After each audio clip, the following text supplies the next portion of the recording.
I call the member for Wentworth. Thank you, Deputy Speaker. I'd like to start by acknowledging that the budget made some very important commitments, which I welcome and have been welcomed by my community. These include more support for Australia's health system, more support for our aged care system, and a foundation investment in household electrification. In those respects and in others, the budget was one that listened and responded to concerns of my community. But in other respects, and in very important respects, it was not.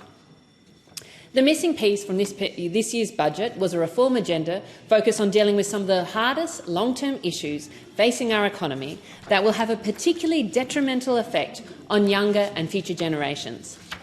I believe the Treasurer cares about the future, and I believe that he cares about intergenerational issues.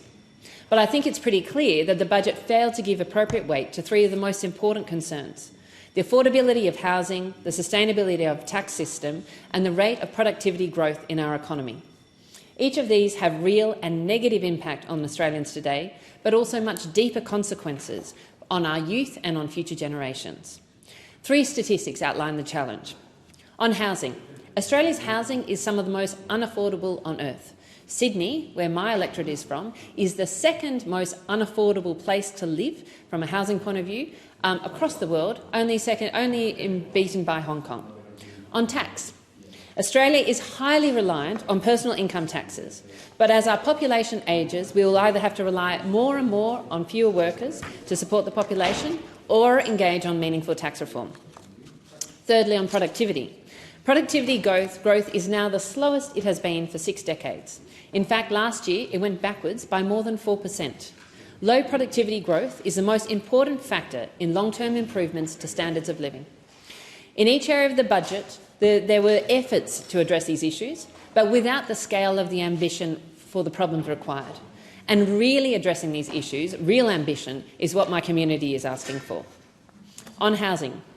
While there were welcome pieces in the budget on housing, such as changing the tax treatment of international build-to-rent properties, there was not a significant commitment to driving housing reform at the scale that is needed to rebalance income and housing costs, such as through hard incentives for states and local governments to rezone land. Scale of action is what we need. The government has said they're interested in building 1 million new homes in 5 years up to 2030. If you look at the OECD figures, Australia's need for housing is possibly closer to 2 million homes if you're going to truly address housing affordability. So the question to the Treasurer is, why not go further and why not show further ambition?